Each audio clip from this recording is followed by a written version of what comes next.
dikasihi Tuhan Yesus dimanapun engkau berada pada hari ini. Kita berjumpa kembali pada minggu pagi hari ini, tanggal 21 Juni 2020. Senang bisa bertemu kembali meskipun melalui medsos ini. Masih banyak di antara kita yang hari-hari ini tetap beribadah di rumah karena kondisi masih belum memungkinkan buat kita secara leluasa beribadah di gereja. Tapi sekali lagi saudaraku, di rumah pun kita tetap bisa beribadah dengan penuh gairah, dengan penuh antusias dan bersukacita karena Tuhan Yesus bersama-sama kita. Amin. Nah, pada hari ini saya terdorong, saya tergerak untuk menyampaikan kembali kebenaran firman Tuhan yang kali ini akan membahas suatu topik atau suatu pokok bahasan yang agak berbeda, saudara. Ya, maksud saya berbeda karena mungkin pokok bahasan ini jarang disampaikan, jarang diberitakan atau dikhotbahkan lewat mimbar-mimbar gereja. Kiranya apa yang akan saya bagikan ini akan menjadi berkat juga dan bermanfaat buat saudara-saudara yang saya kasih dimanapun engkau berada. Nah, topik yang akan saya sampaikan pagi hari ini saya beri judul Tetap Sehat di Masa Sukar. Haleluya. Sekali lagi, tetap sehat di masa sukar. Saya percaya hari-hari ini yang namanya kesehatan itu menjadi semacam tanda petik harta yang tak ternilai buat setiap manusia di muka bumi ini. Betul, saudaraku? Betul. Keselamatan itu adalah yang kita butuhkan paling utama. Karena keselamatan menyangkut jiwa kita.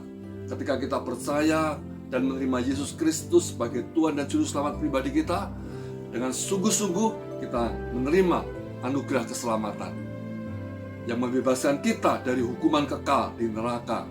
Ketika kita sudah nanti tiba waktunya kembali ke rumah Bapa, kalau kita sungguh-sungguh tetap percaya, beriman, dan hidup sungguh-sungguh sesuai firman, percaya Tuhan Yesus, percayalah, kita akan meninggalkan dunia ini untuk kembali ke rumah Bapa yang kekal dan permai. Amin. Kita hidup dalam keselamatan yang kekal. Amin. Tapi yang kedua, saudaraku, menurut saya, setelah keselamatan, harta tanda petik yang tak ternilai buat kita orang-orang percaya di zaman ini itu kesehatan. Amin. Amin. Ya, karena ini penting sekali.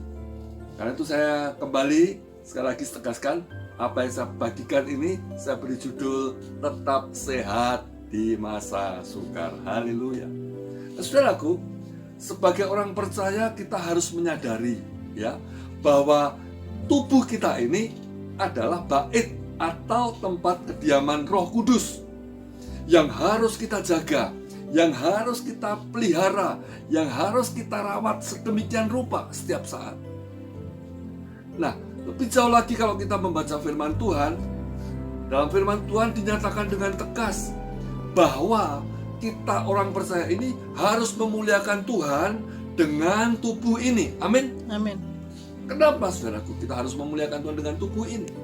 Sebab kita telah dibeli secara lunas dengan harga tebusan yang sangat mahal, yaitu pengorbanan Yesus Kristus yang menumpahkan darahnya yang begitu mahal, yang begitu tak ternilai untuk menebus dosa saudara dan saya. Tubuh kita pun sudah ditebusnya. Oleh karena itu, firman berkata, muliakanlah muliakanlah Allah, muliakanlah Tuhan dengan tubuh kita. Ini penting. Nah, kalau kita membaca di dalam 1 Korintus pasal yang ke-6, saudara, ayat 19 dan 20, di 1 Korintus pasal yang ke-6 ayat 19 dan 20 dengan jelas dan tegas ditulis demikian. Atau tidak tahukah kamu bahwa tubuhmu adalah bait Roh Kudus? Nah, yang diam di dalam kamu, Roh Kudus yang kamu peroleh dari Allah, dan bahwa kamu bukan milik kamu sendiri. Sebab, katakan, kamu telah dibeli dan harganya telah lunas dibayar. Karena itu muliakanlah Allah dengan tubuhmu. Ya, ulangi sekali lagi yang bagian terakhir. Karena itu muliakanlah Allah dengan apa, saudaraku? Tubuhmu, tubuh kita ini. Amin. Amin. Ini firman Tuhan. Nah, sekarang pertanyaan selanjutnya adalah bagaimana kita bisa memuliakan Tuhan dengan tubuh kita? Ya. Bagaimana kita bisa memuliakan Tuhan dengan tubuh kita ini? Saudaraku, ya ini, ya, yang pertama dengan terlebih dahulu kita harus memahami, kita harus menyadari sungguh-sungguh bahwa tubuh kita ini adalah bait Roh Kudus, tempat kediaman Roh Kudus, kata 1 Korintus 6 ayat 19 tadi. Amin. Amin. Harus kita sadari terlebih dulu bahwa tubuh ini ternyata adalah bait atau tempat kediaman Roh Kudus. Ya, di tubuh kita ini. Nah, dengan memiliki pola pikir atau pemahaman yang demikian, maka saudaraku, kita ini akan bisa menjaga tubuh kita ini. Akan bisa memelihara, menjaga, merawat tubuh ini dari segala penyakit. Amin. Amin. Dari segala kelemahan. Amin. Amin. Juga dari segala kebiasaan buruk. Haleluya. Serta kita bisa menjaga tubuh kita ini untuk apa? Untuk menghindari pola makan, pola minum yang tidak sehat. Sebab jelas sekali saudaraku, ya, bahwa tubuh seseorang yang sakit-sakitan itu tidak akan bisa dipakai untuk memuliakan Tuhan. Betul? Betul. Loh, kita manusia, orang percaya sekalipun kita manusia kan masih bisa sakit, betul? Ya, wajar itu. Tetapi kalau orang itu tubuhnya sakit-sakitan, ya, artinya sebagian besar waktu dari hidupnya hanya untuk berobat ke rumah sakit, ya, berbaring di ranjang rumah sakit atau berbaring di ranjang di rumahnya sendiri dalam keadaan tubuh yang tidak fit dan sakit-sakit terus-menerus, ya, bagaimana bisa tubuh ini memuliakan Tuhan dalam kondisi seperti itu? Nah, karena itu dengan menyadari bahwa tubuh ini adalah bait atau tempat kediaman Roh Kudus, kita akan bisa berhati-hati, waspada menjaga tubuh ini. Ya, amin saudaraku. Amin. Nah, saudara, kita semua tentu ingin bisa hidup sehat senantiasa, bukan? Betul? Betul. Ya, kita semua pasti ingin hidup sehat senantiasa. Apalagi saudaraku, di tengah sikon pandemi COVID-19 ini, ya, yang membuat kehidupan sekarang ini menjadi sangat sukar. Ya. Dan itu jugalah sebenarnya dikehendaki Tuhan bagi setiap kita umat tebusannya, yaitu Tuhan inginkan kita hidup sehat senantiasa. Amin. Amin. Sekali lagi, apalagi di tengah situasi pandemi COVID-19 yang belum berakhir ini. Ya, Tuhan pun mau kita bisa tetap hidup sehat di tengah masa yang sukar ini, saudara. Ya. Untuk itu mari kita sekarang coba melihat firman Tuhan. Kita akan baca sejenak, ya, simak sejenak di dalam suratan 3 Yohanes, ya. Suratan 3 Yohanes pasal 1 ayat yang kedua. Ya, 3 Yohanes 1 ayat 2 berkata demikian. Ini adalah tulisan Rasul Yohanes, ya. Dikatakan, saudaraku yang kekasih, aku berdoa semoga engkau baik-baik dan sehat-sehat saja dalam segala sesuatu, sama seperti jiwamu baik-baik saja. Haleluya. Saya ulangi ayat ini, ya. 3 Yohanes 1 ayat 2. Saudara-saudaraku yang kekasih, aku berdoa semoga engkau baik-baik dan sehat-sehat saja. Amin. Dalam segala sesuatu, Amin. sama seperti jiwamu baik-baik saja. Ini adalah harapan, kerinduan, doa Rasul Yohanes kepada saudaranya yang kekasih. Kalau kita baca ayat 1 di atasnya dan ayat selanjutnya, ayat 3 dan 4 di bawahnya, ya, Rasul Yohanes menulis surat ini kepada saudaranya yang dikasih yang bernama Gaius. Ya, sehingga disebut saudaraku yang kekasih. Gaius ini orang yang sangat dikasih Yohanes. Kenapa? Karena Gaius ini adalah seorang anak Tuhan, seorang murid Kristus, seorang percaya yang hidupnya sungguh-sungguh dalam kebenaran.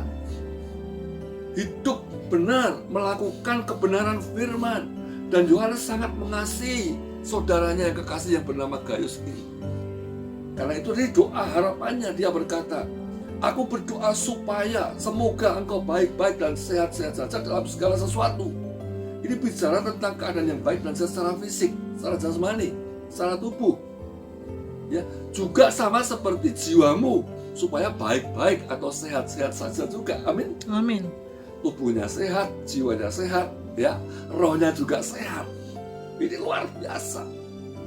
Nah, saudaraku, ini adalah firman Tuhan juga untuk kita orang percaya. Tuhan juga menghendaki kita. Tuhan punya keinginan supaya kita ini juga baik-baik dan sehat-sehat saja dalam segala sesuatu, baik tubuh kita maupun jiwa dan roh kita. Amin, saudara. Amin. Ini firman Tuhan yang perlu kita perhatikan sungguh-sungguh.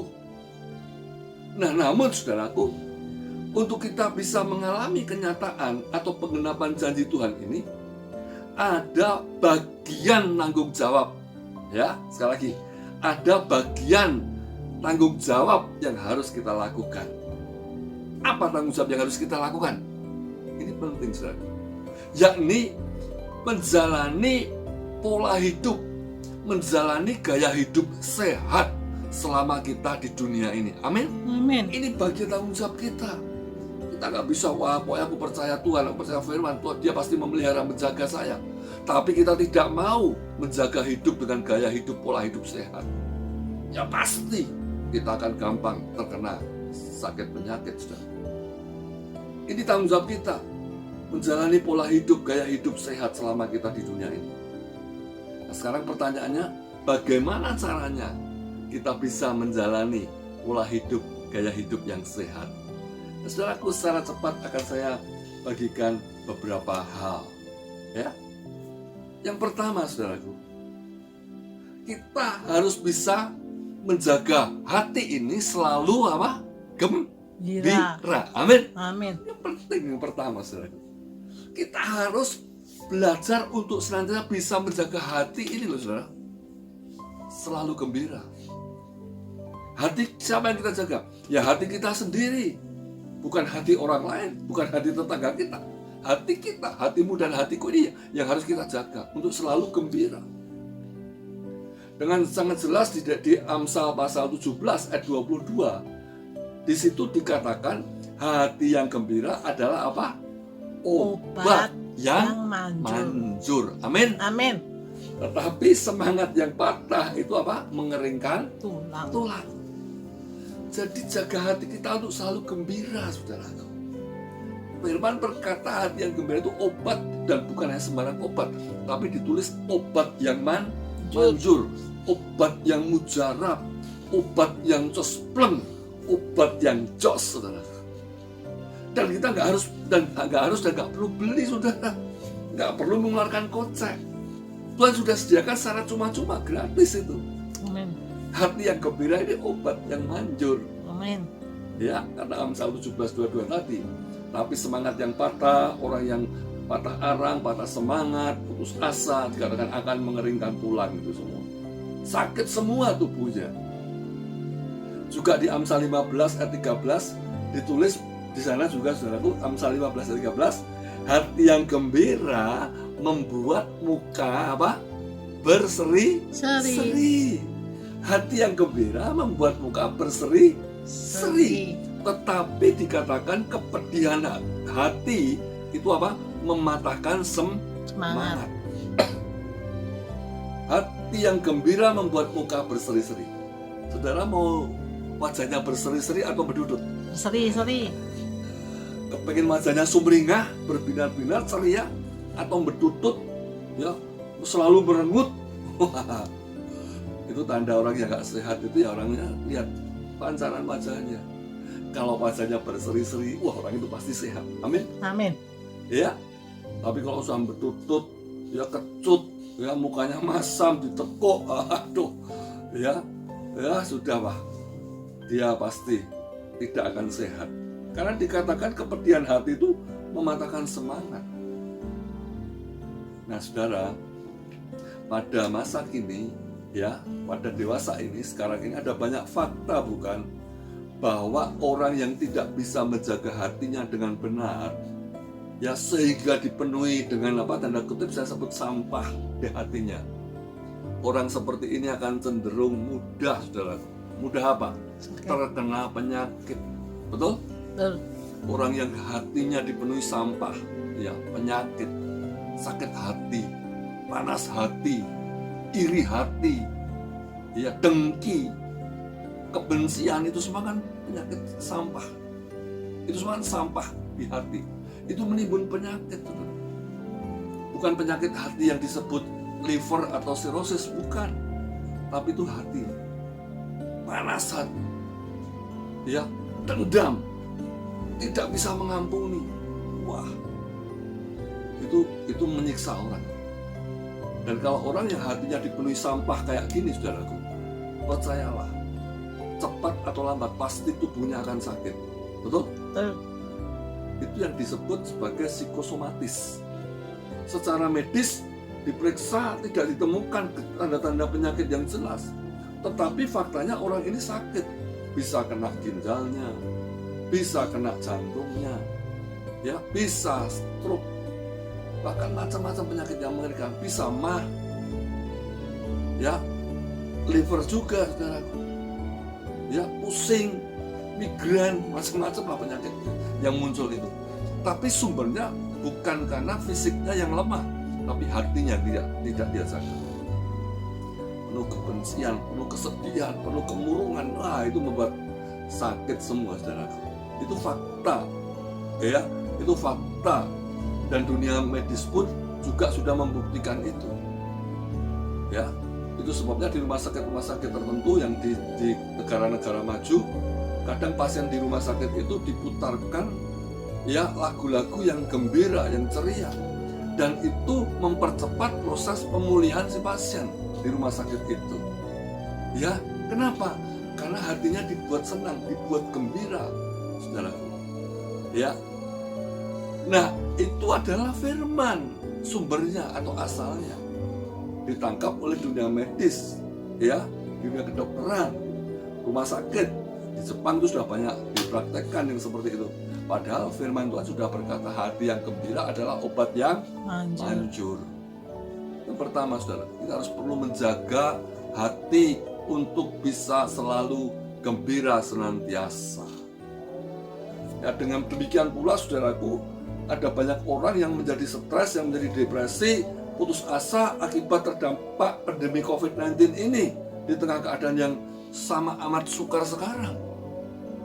Kalau ini terus terjadi, orang itu akan sakit, stres, depresi, sakit.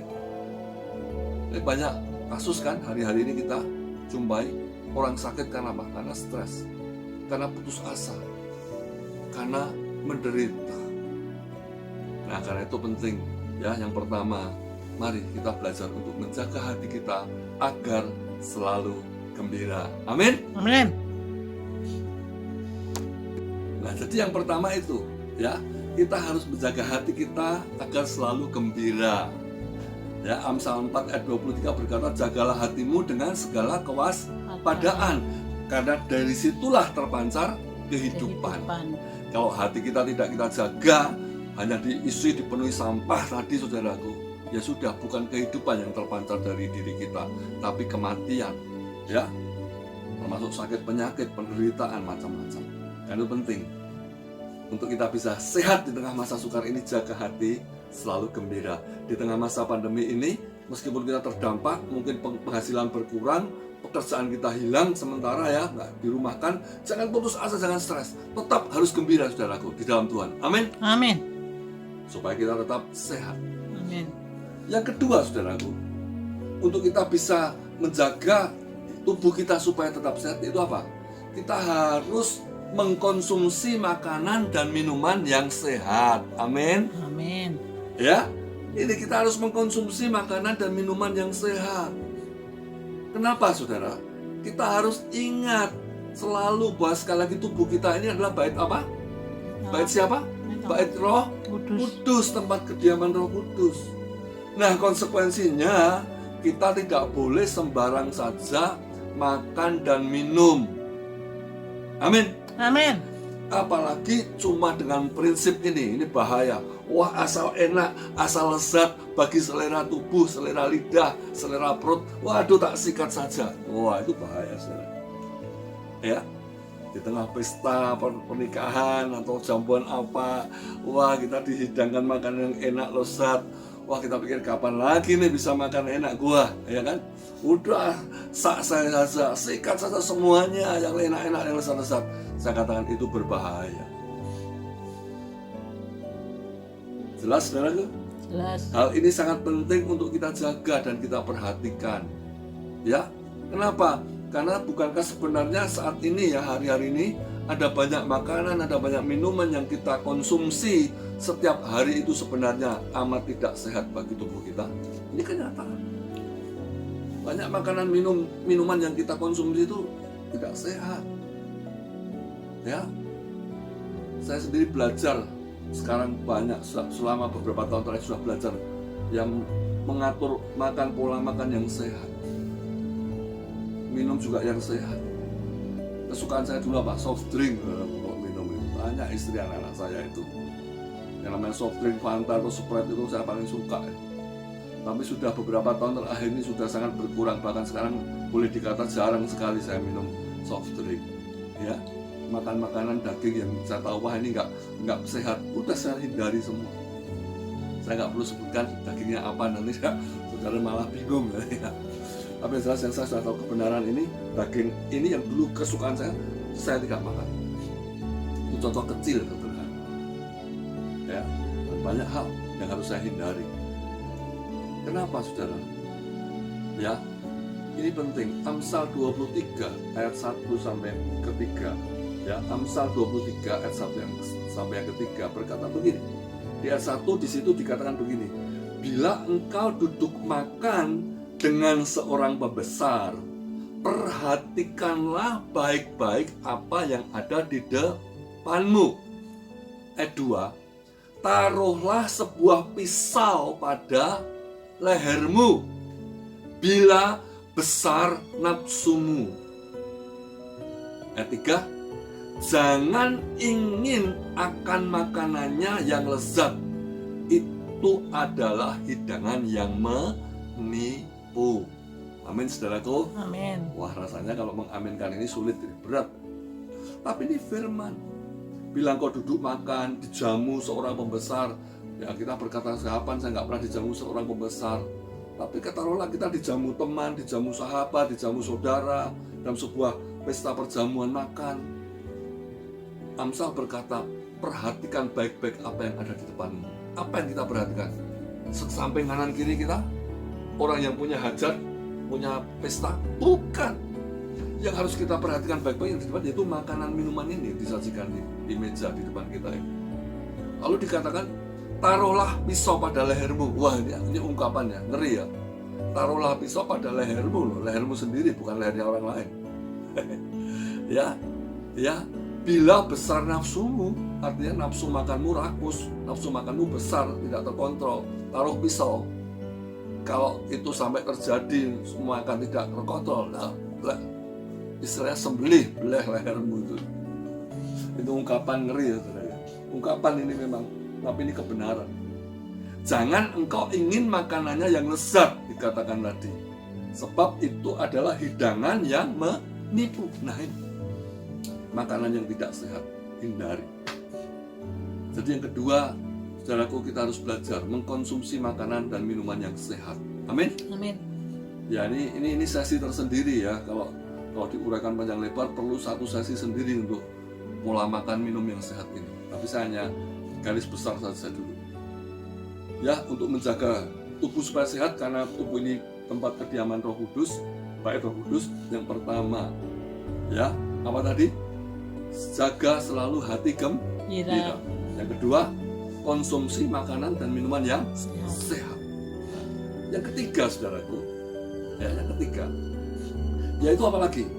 kita harus bekerja atau beraktivitas, ya, dan beristirahat secara seimbang. Ini pentingnya ketiga. Bekerja atau beraktivitas dan beristirahat itu secara seimbang. Nah begini, Tuhan Allah kita itu menciptakan dunia dengan segala isinya dalam berapa hari, saudara? 6 hari, betul? 6 hari penciptaan. Hari pertama Tuhan menjadikan terang dan macam-macam. Hari kedua benda-benda lagi, ya, binatang apalagi, ya, cakrawala macam-macam, samudra. Hari ketiga, hari keempat, hari kelima, sampai puncaknya hari keenam, ya, setelah semuanya lengkap, ya, jagat raya, bumi dengan segala isinya, hewan-hewan, binatang, ya, kemudian tumbuh-tumbuhan, semuanya sudah tercipta, ya. Lalu yang hari terakhir yang keenam dalam penciptaan, Allah menjadikan apa? Manusia. Betul? Yang diciptakan atau dijadikan sesuai atau menurut gambar dan rupa Allah.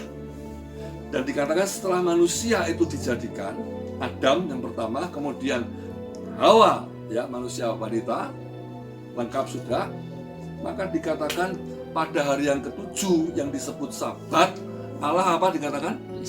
Beristirahat. Betul. Allah berhenti bekerja, berhenti menciptakan, dan beristirahat.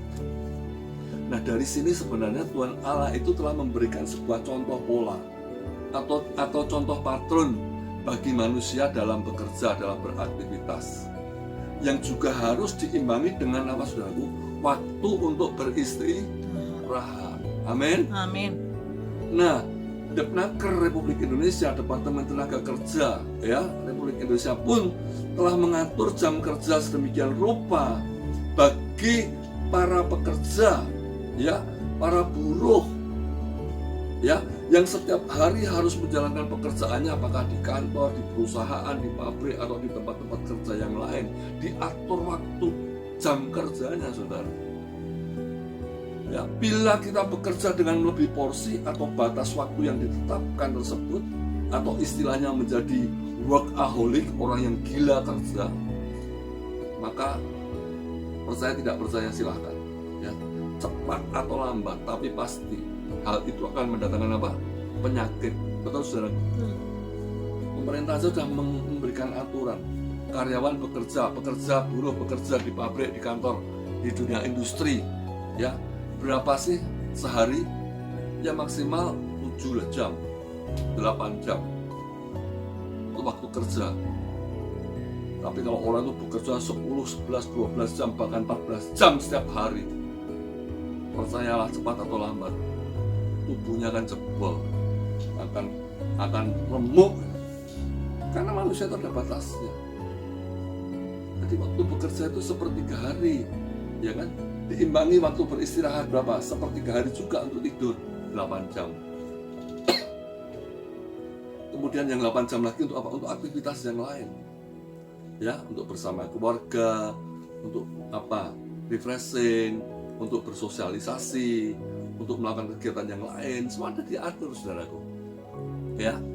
Jadi kita harus menjaga keseimbangan antara aktivitas kerja dengan istirahat. Jangan memforsir diri, ya, olahraga, ya, macam-macam lah, ya, harus bisa ngatur sendiri, ya. Nah di samping itu, apalagi saudaraku, di era yang namanya new normal sekarang ini penting ini, kita harus mendisiplin diri untuk apa, saudara? Lebih banyak stay at home, betul? Lebih banyak stay at home. Kalau tidak kepaksa jangan keluar rumah. Tetapi kalau harus beraktivitas di luar rumah, tetap bekerja di luar rumah, apa yang harus kita lakukan? Kita harus menjalankan protokol kesehatan secara ketat dan disiplin. Amin, saudaraku. Amin. Di tengah masa pandemi COVID-19 yang belum mereda dan kita nggak tahu sampai kapan, kita harus jaga diri, ikuti protokol kesehatan. Artinya apa? New normal itu. Kalau di luar rumah senantiasa pakai masker, gampangannya begitu. Ya.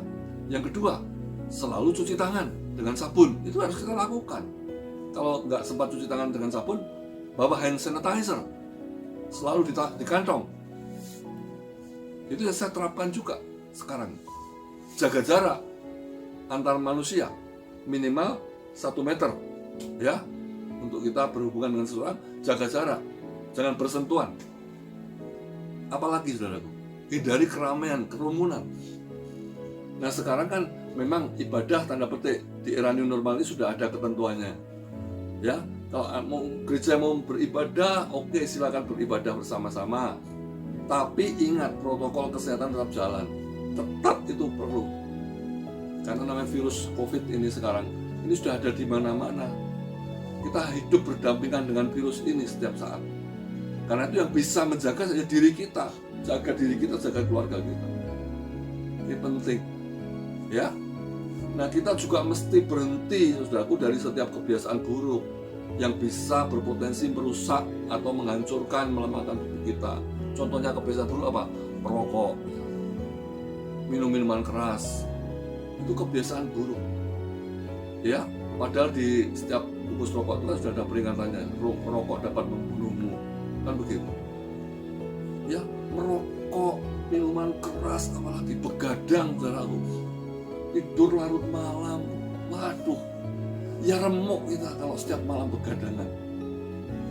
Keluyuran ke tempat-tempat yang tidak jelas tujuannya, ya kan? Kebiasaan buruk dan lain sebagainya. Sudah itu stop.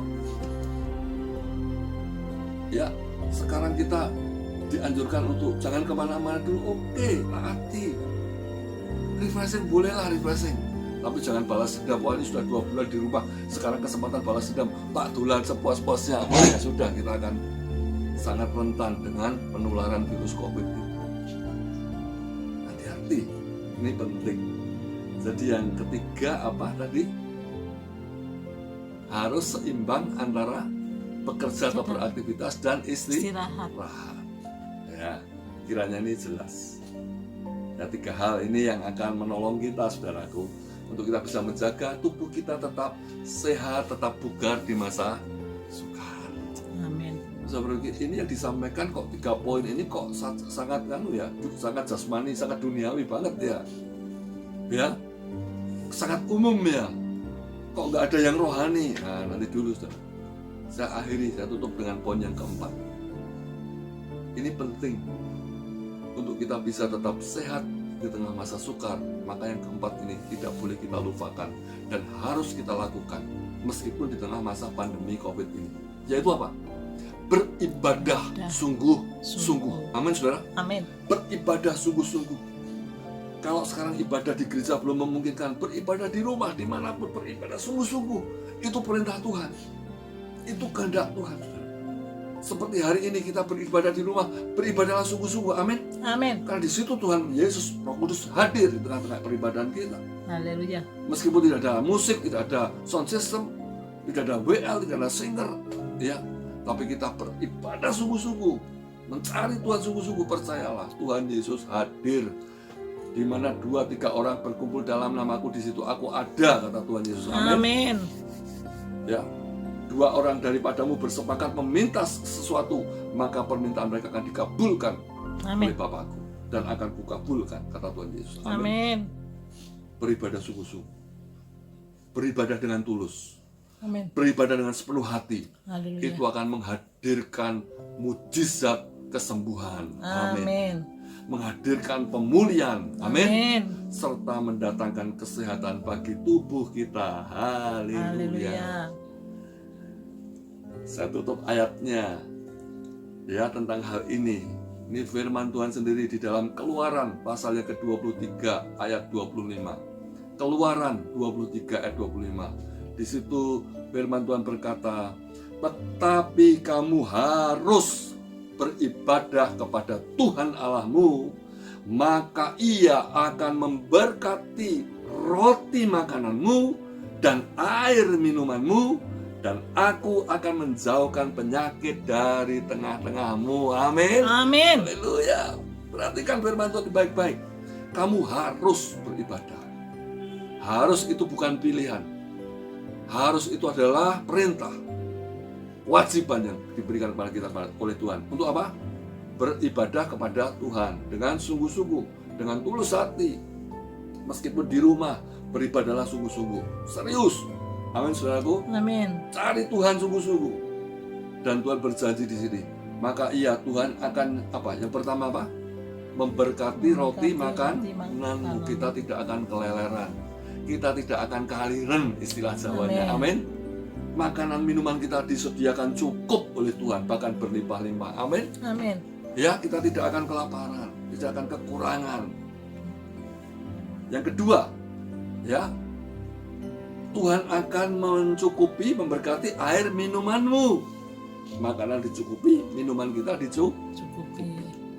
Amin. Amin. Dan yang ketiga, Tuhan berjanji, aku akan menjauhkan penyakit dari tengah-tengahmu. Amin. Amin.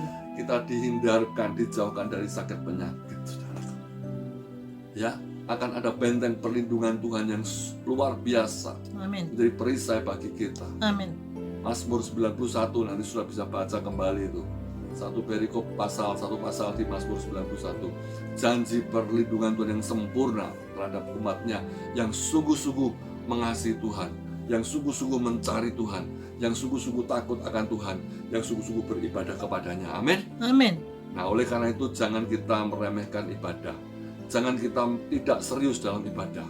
Ini waktunya, ayo, di tengah masa pandemi COVID yang sulit ini, mari kita serius sungguh-sungguh beribadah kepada Tuhan. Amin. Amin. Cari Tuhan, cari Tuhan. Jangan cari manusia, jangan cari siapapun, tapi cari Tuhan secara pribadi. Amin. Saudara lihat ya di YouTube, di video-video di negara-negara tertentu yang dilanda pandemi COVID ini dan korbannya begitu banyak. Kalau nggak salah, apakah di Italia atau di Brasil, di mana itu? Kita lihat orang-orang itu menjerit di jalan-jalan mencari Tuhan. Amin, saudara. Amin. Luar biasa. Ini waktunya, ayo kita sungguh-sungguh beribadah dengan segenap hati kita. Amin. Dimanapun kita berada, kita mencari Tuhan. Maka janji Tuhan diberikan kepada kita dan Amin. digenapi, yaitu Dia akan berkati roti makanan kita, air minuman kita, Amin. dan kita dijauhkan dari segala penyakit. Amin. Inilah rahasianya untuk kita tetap bisa sehat di tengah masa sukar ini. Amin, saudara. Amin. Kiranya apa yang saya bagikan hari ini bisa menguatkan dan bisa menjadi berkat buat saudara-saudara yang saya kasih dimanapun kau berada. Amin. Sadari kenapa kita harus menjaga tubuh ini, karena tubuh ini adalah bait, tempat kediaman Roh Kudus yang harus kita pelihara sedemikian rupa, ya, supaya kita bisa sehat senantiasa dengan melakukan 4 hal. Yang pertama yaitu buat hati kita selalu jaga, hati kita selalu gembira. Yang kedua, kita harus makan minum dengan pola yang sehat. Yang ketiga, kita harus seimbang antara bekerja, aktivitas, dan beristirahat. Dan yang keempat apa? Beribadah sungguh-sungguh. Jangan lupakan ibadah. Tuhan Yesus memberkati dan menyertai saudara-saudara semua dimanapun kau berada. Haleluya.